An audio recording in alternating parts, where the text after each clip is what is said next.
Welcome to our channel. Today we how to configure Screaming Frog for technical SEO crawls, complete guide step by step clearly. Start by downloading and installing Screaming Frog from the official website. Once installed, open the application to access the main interface. Begin by entering the URL of the website you want to crawl in the search bar at the top. Before you start the crawl, navigate to the configuration menu. Select the spider option to customize your crawl settings. In the spider configuration, adjust the user agent settings if necessary. Choose to crawl either as a Googlebot or a different user agent based on your objectives.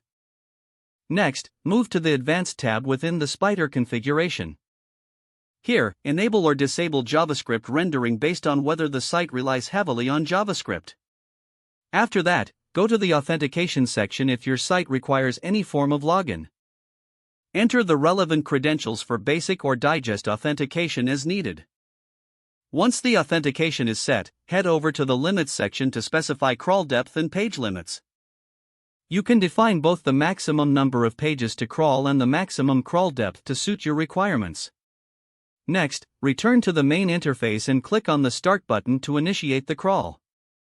Monitor the progress of the crawl in real time in the lower area of the interface. When the crawl is complete, explore various tabs such as Internal, External, and Images to analyze the results.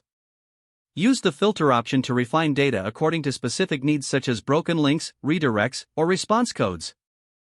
Utilize the export feature to download your crawled data for further analysis. Review the various reports to identify technical SEO issues, such as missing meta tags and duplicate content. Once you've analyzed your findings, create a strategy for your technical SEO improvements. Remember to periodically recrawl your site to monitor ongoing changes and improvements. If the page does not load, refresh the browser or try again in a private or incognito window. Make sure you are using the correct email address, then retype it carefully to avoid small typos. If your password is not accepted, use the reset option and create a new strong password you can remember. Check your spam folder for verification or security emails, then complete any requested confirmation steps. Enable two-factor authentication if available to improve account security and reduce unauthorized access risk. After signing in, review your profile details so your contact information and settings are accurate and current.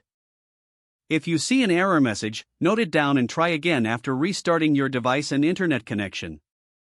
Don't forget to like this video and subscribe to our channel for more step-by-step tech guides.